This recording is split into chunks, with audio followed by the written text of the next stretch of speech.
Well, hello my queens, welcome back to my channel. I hope you're all doing well.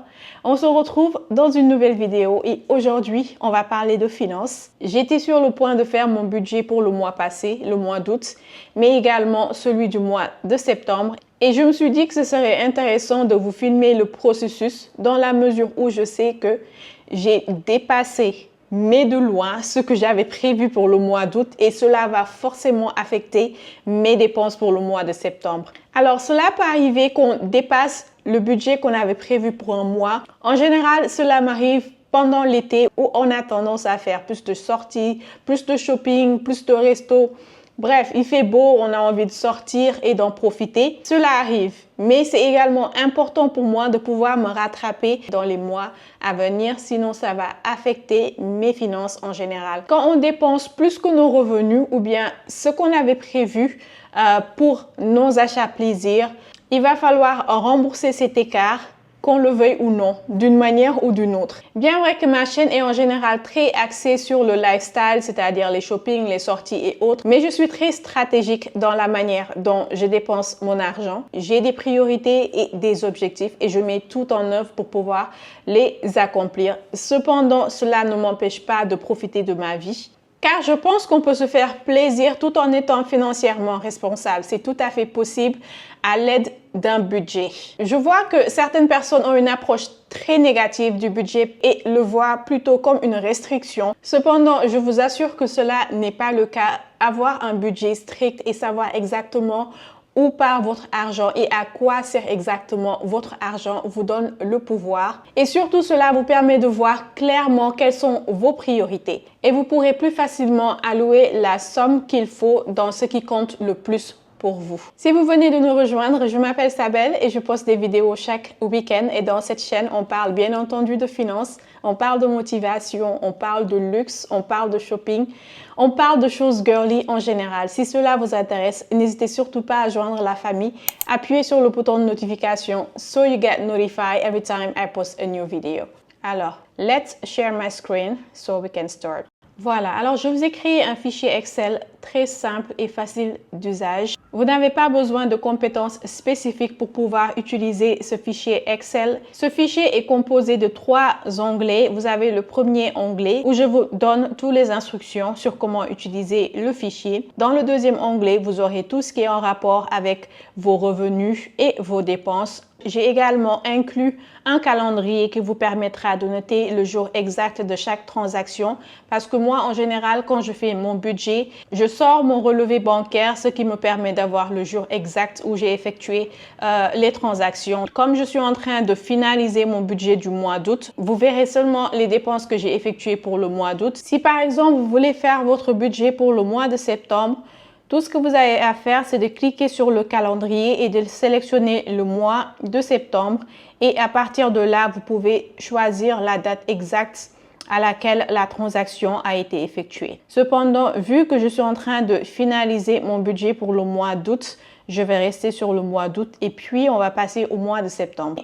Dans la deuxième colonne intitulée Type, vous pouvez sélectionner soit un revenu ou bien une dépense. Dans cette colonne, vous verrez tout ce qui est en rapport avec vos charges fixes, à savoir le loyer, les courses, vous avez l'électricité, les factures d'eau, gaz, internet, mais également on a tout ce qui est en rapport avec les dépenses variables, à savoir le shopping, les sorties, les voyages. On a également une section pour tout ce qui est en rapport avec les enfants. Si vous faites une épargne spécifique pour vos enfants, vous pouvez l'inscrire dans votre fichier Excel.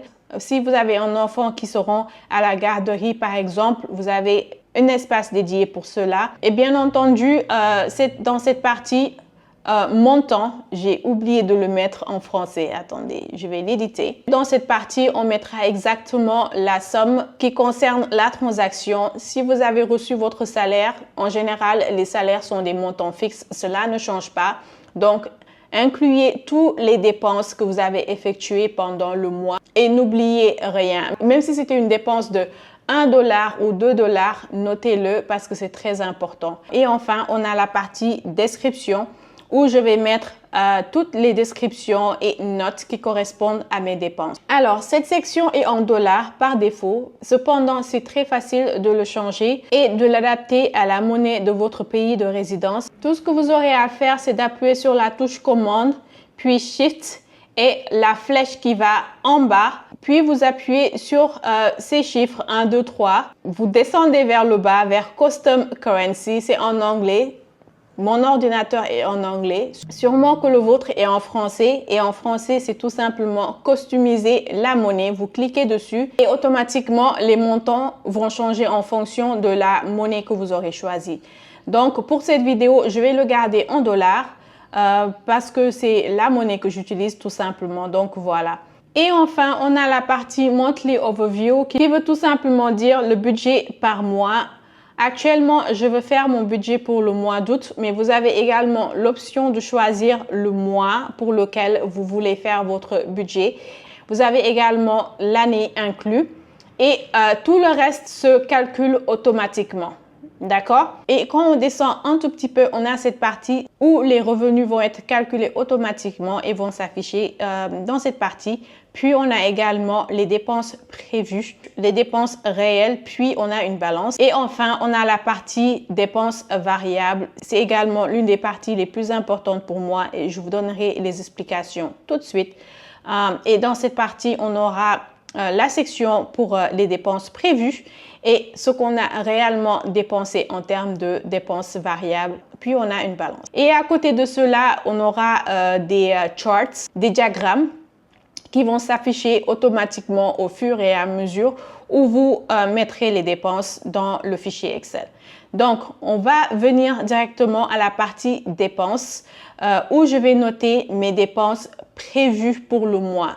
C'est en général tout ce que je vais prévoir de dépenser en début de mois. Donc, dans ces dépenses prévues, on a tout ce qui est en rapport avec les dépenses fixes, à savoir le loyer, l'électricité, l'eau, les courses, c'est tout ce qui est en rapport avec your day-to-day life, ce qui vous permet de survivre au jour le jour. Vous avez besoin d'un toit, vous avez besoin de manger, vous avez besoin de vous déplacer pour le travail. Ça fait partie de vos dépenses fixes. Je vais m'arrêter là un tout petit peu.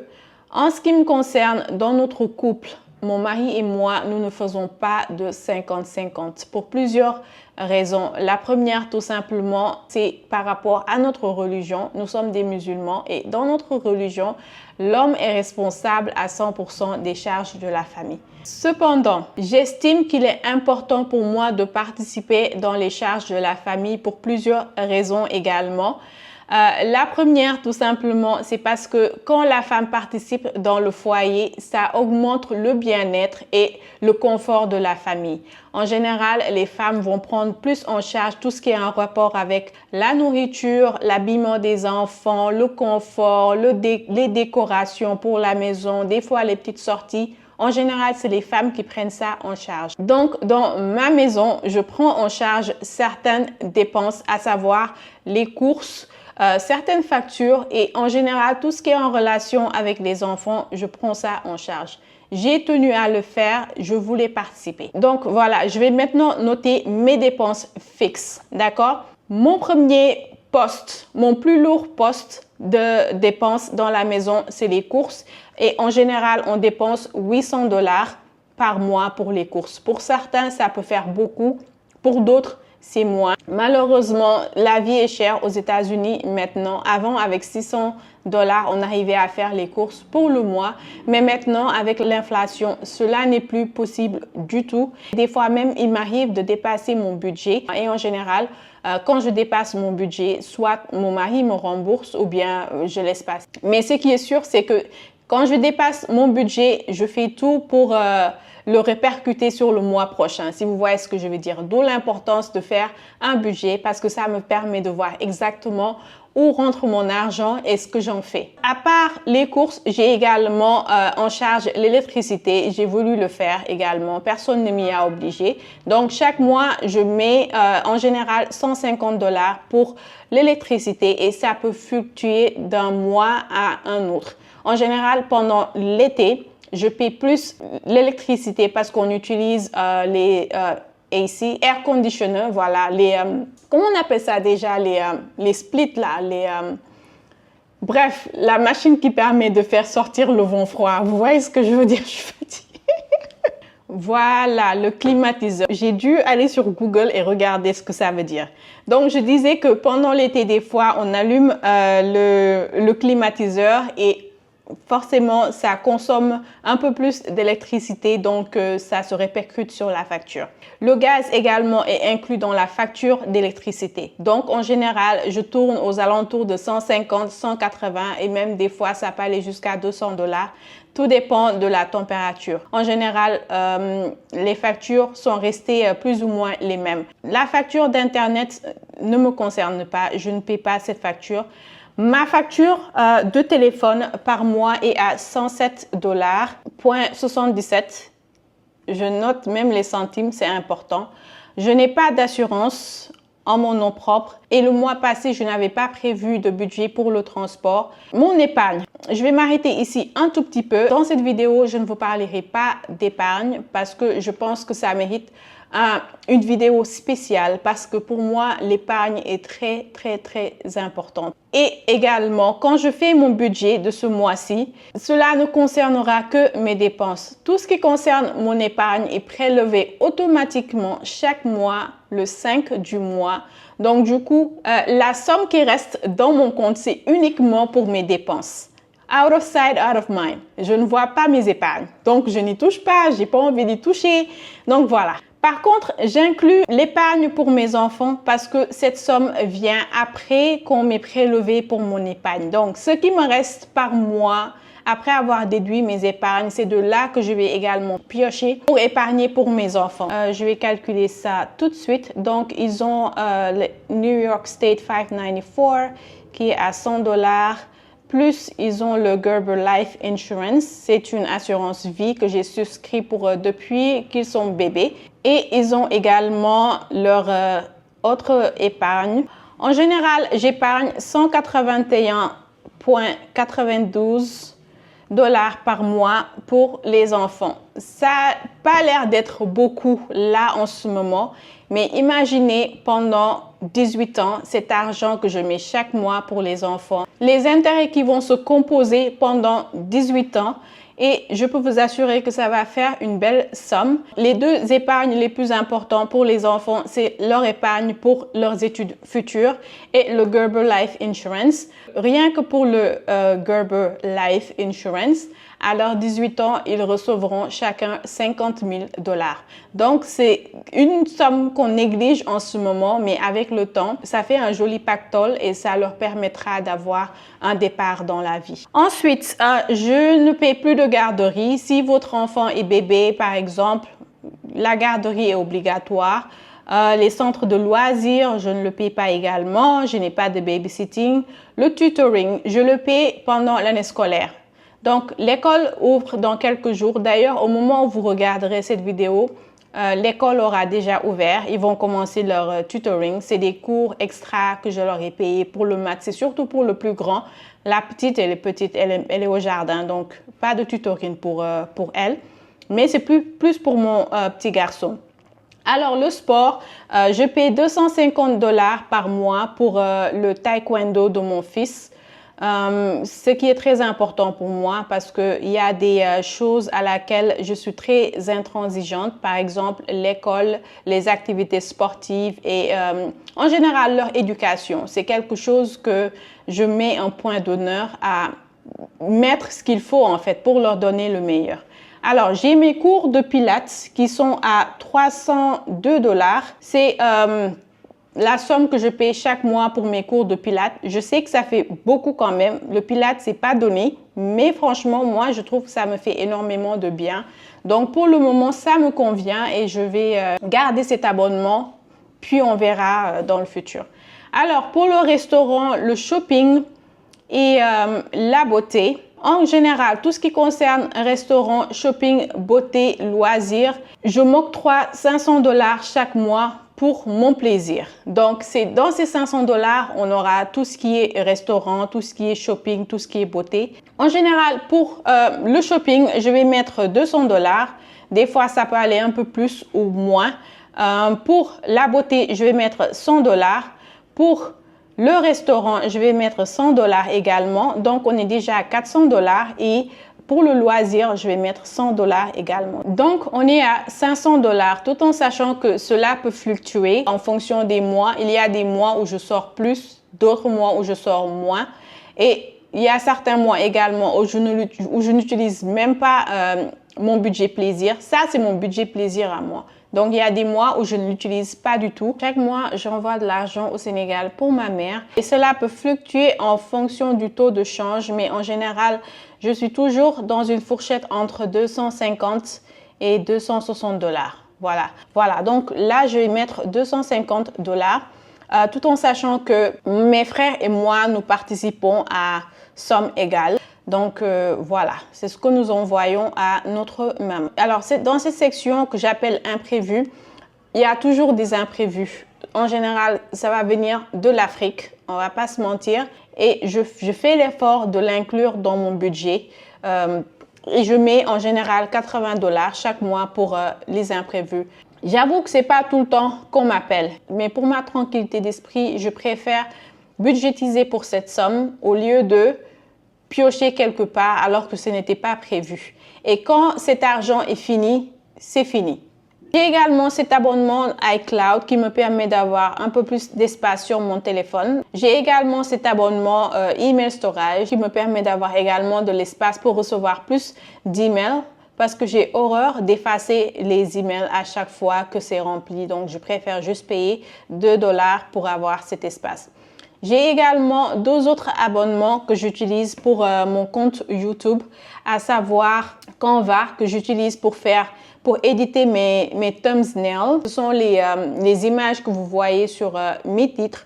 Donc, j'utilise Canva pour éditer ces images et je paie 16,32 $ pour Canva. J'ai également un autre abonnement à Epidemic Sound. C'est ce que j'utilise pour faire les musiques dans mes vidéos. Et pour Epidemic Sound, je leur paie 19,99 $ par mois, si je ne me trompe pas. Attendez, je vais voir. J'ai tout noté. Epidemic Sound, actually, it's $20. Ce qui fait 36 $ pour mes abonnements pour YouTube. Alors, entretien auto, c'est pas mon problème. Voyage, c'est prévu séparément dans mes autres épargnes. On a également des dépenses diverses. Si vous avez d'autres dépenses qui ne sont pas forcément inclus ici et si vous avez des animaux également, vous pouvez l'inclure. Je dis vous parce que j'ai tout simplement l'intention de partager ce fichier avec vous. Voilà, et au total, on a 2671 $ de dépenses prévues et ça se matérialise ici directement pour les dépenses prévues. Maintenant, on va passer au réel, the fun part. Maintenant, on va retourner à cette section transactions pour mettre toutes les dépenses qu'on a actuellement effectuées. Donc, dans cet onglet, je vais sélectionner les dépenses, bien entendu. Je vais commencer par prendre mon relevé bancaire. Et à partir de là, je vais noter toutes les dépenses que j'ai effectuées pour le mois d'août. En général, j'utilise une carte de crédit pour faire toutes mes dépenses, ce qui me permet de faire mon budget de façon un peu plus rapide et facile, je vais dire. Je vais commencer par les dépenses que j'ai effectuées depuis le 1er août. Donc voilà, you have August 1st, catégorie, j'ai fait un tour chez Trader Joe's qui est un supermarché. Donc je vais mettre ça dans les courses et le montant était de 8,80 $. Donc voilà, je vais terminer de remplir cette section, puis on se retrouve. Donc voilà, j'ai fini de remplir toutes mes transactions que j'ai effectuées au mois d'août. Sans rien oublier, même si c'est une petite transaction, je vais l'inclure parce que cela fait partie de mes dépenses.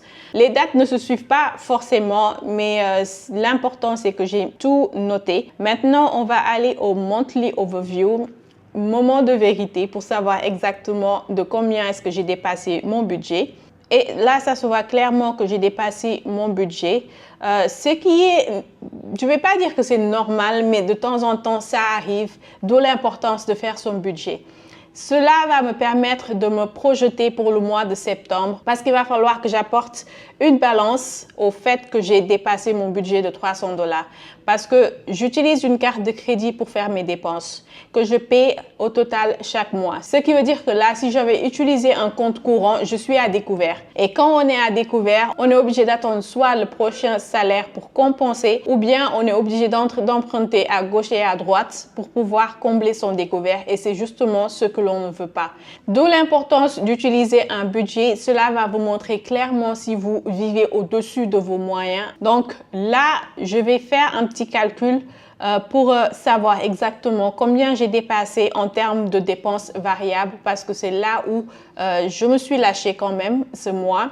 Et dans cette partie, je n'ai pas forcément mis de formule, parce que ce que je considère comme étant une dépense variable peut ne pas forcément être le cas pour vous. Par exemple, moi, en ce qui concerne les transports, je l'inclus comme une dépense variable, alors que pour une autre personne, c'est peut-être considéré comme une dépense fixe. Donc, j'avais prévu 500 $ comme dépense variable. Je suis à découvert de 279 $. Je vais l'appeler un découvert. Ce n'est pas énorme, mais c'est quand même quelque chose. C'est quand même une bonne somme que je dois rembourser le mois prochain, parce que c'est comme ça que je le vois. Je dois rembourser cet argent que j'aurais pu économiser tout simplement pour autre chose. Et si par exemple vous aviez mis un revenu, par exemple, disons que vous êtes payé, c'est juste un exemple, si vous êtes payé, let's say August 5th, vous êtes payé 4000 $ chaque mois. Quand on va dans le monthly overview, ça va vous montrer exactement votre balance par rapport à ce que vous avez dépensé, et vous aurez les diagrammes qui vont apparaître en vous montrant exactement en termes de pourcentage combien est-ce que vous dépensez dans chaque catégorie, ce que je trouve d'ailleurs très bien, parce que ça nous permet d'avoir un visuel exact sur le pourcentage qu'on dépense pour chaque catégorie. Donc voilà, en gros, c'est comme ça que j'ai fait mon budget. J'ai commencé à faire des budgets il y a de cela 3 ans, et franchement, ça a été un électrochoc pour moi quand je me suis rendu compte du montant d'argent que je délapidais et que je jetais par la fenêtre sans pour autant exactement savoir où allait mon argent. À la fin du mois, je me demandais, mais où est-ce que j'ai mis cet argent? Donc, quoi est-ce que je l'ai dépensé? Ce budget me permet d'avoir une vision claire de toutes mes transactions et me permet également de faire les choix qu'il faut pour mes dépenses et mes priorités. Maintenant, on va passer au mois de septembre, ce qui est très facile. Je vais utiliser le même fichier. On va aller au mois de septembre. Je vais juste cliquer sur cet onglet où je vais choisir le mois de septembre, et automatiquement, toutes les dépenses vont s'enlever. Et dans cette page, vous ne verrez que les dépenses prévues, ce qui est bien d'ailleurs, parce que ce sont les dépenses qui ne bougent pas pour moi. Et ce qui est bien avec ce budget, c'est que pour le mois prochain, le budget te rappelle combien est-ce que tu dois, ce qui te permettra de faire ton budget pour le mois de septembre, tout en ayant en considération cette somme. Donc pour ce mois-ci, il va falloir que je diminue mes dépenses variables pour pouvoir combler ce déficit. Et pour ce faire, je ne vais pas refaire les transactions pour le mois de septembre. Le mois n'est pas encore terminé. Cependant, la seule partie où je peux faire des concessions, c'est ici. Restaurant, shopping, beauty. Donc, ce que je vais faire, c'est que je vais diminuer cette section. Il n'y aura pas de loisirs. Je vais dire, je ne vais pas sortir. Et en ce qui concerne la beauté, je ne vais pas aller au salon de coiffure. Je ne vais pas acheter quelque chose qui soit en rapport avec la beauté. J'ai mes cheveux qui sont déjà faits. J'ai mes ongles qui sont faits. Donc, il n'y a pas grand-chose à mettre ici. Donc, je vais le réduire à 0 également.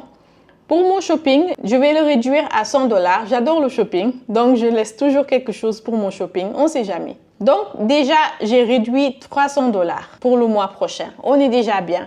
Et pour le restaurant, on va le laisser également à 100 $ parce qu'en général, tout ce qui est en relation avec les livraisons, pizza et autres pour la maison, je veux garder un petit budget pour ça quand même. Donc du coup, les dépenses que je prévois pour le mois de septembre s'élève à 2371 $. Voilà. ce qui va me permettre de combler cette balance. Donc voilà, c'est comme ça que je fais mon budget par mois, ce qui me permet d'être à jour et d'être très disciplinée en ce qui concerne mes finances. Parce que j'ai énormément d'objectifs dans ma vie future et l'épargne est très importante pour moi. Je dépense une partie de mes revenus, d'accord, je me fais plaisir, mais dites-vous bien qu'une bonne partie de mes revenus est épargnée. L'épargne, c'est le premier levier pour la richesse et your girl wants to be a millionaire one day. Je vais être millionnaire. Je ne sais pas comment, mais je veux être millionnaire. Je le manifeste et je le mets out there for you. Priez pour moi également. Donc voilà les filles. Et je mettrai plus de vidéos finances, que vous le vouliez ou non. Vous allez apprendre. Maintenant, c'est par force. Je ne vous laisse même plus le choix. Vous allez apprendre. Je vais d'ailleurs commencer à noter les présentes et les absentes dans mes vidéos finances. Parce que je me rends compte que la plupart de mes vidéos finances ne sont pas beaucoup regardées. Alors que mes vidéos en ce qui concerne le luxe, le shopping, a des 10 000 vues, des 5 000 vues. Je ne comprends pas. Cela montre carrément, c'est juste un petit sondage dans ma chaîne qui montre que les gens en général ne sont pas intéressés par la finance. Ce qui est dommage d'ailleurs parce qu'en général, les femmes sont plus affectées en ce qui concerne la gestion des finances dans un couple et elles sont les plus lésées si quelque chose arrive ou si quelque chose se passe dans le couple. Apprenez les filles à gérer vos finances. Cherchez un boulot, cherchez des revenus, faites un travail, apprenez à gérer vos finances, épargnez, mettez quelque chose de côté chaque mois, no matter what, peu importe ce qui se passe. Et ce budget, c'est en fonction de mes revenus, peu importe votre revenu, même s'il est minime, même si vous gagnez 10 000 francs CFA, si vous gagnez 50 000 francs CFA, que vous gagnez 1 000 euros, que vous gagnez 1 500 euros, peu importe, même si c'est 100 $, mettez-le de côté chaque mois. Je vous en prie. Your future you will thank you. Votre futur vous remerciera à 1000% d'avoir pensé à épargner et à investir. Bien entendu, je mettrai ce fichier à votre disposition. Celui-ci, par contre, ne sera pas gratuit. Je vais vous demander une petite compensation parce que, bien vrai que je veux partager avec vous, mais j'estime également que tout travail mérite un salaire. Les fichiers templates sont vendus entre 10 $ et voire même plus. Il y a des fichiers qui sont vendus à 50, 100, ça dépend tout simplement. Cependant, je ne cherche pas à m'enrichir sur votre dos. Donc, je vous mettrai le lien pour que vous puissiez vous procurer ce fichier Excel, mais je vous mettrai également mon email. Si vous avez besoin d'accompagnement pour faire votre budget, je vous le ferai gratuitement. Si vous ne savez pas comment vous y prendre, si vous êtes nouvelle dans tout ça, bref, je suis là pour vous aider de façon gratuite. Les filles, apprenez à gérer vos finances, please. Donc voilà, c'était tout pour aujourd'hui. J'espère que cette vidéo vous a plu et qu'elle était instructive. Si ça a été le cas, n'hésitez pas à partager avec vos sœurs, vos tantes. Beaucoup de femmes ont besoin d'apprendre à gérer leurs finances. Ça, j'en suis convaincue. So yeah, that was all for today. Thank you so much for watching and see you next week. Bye!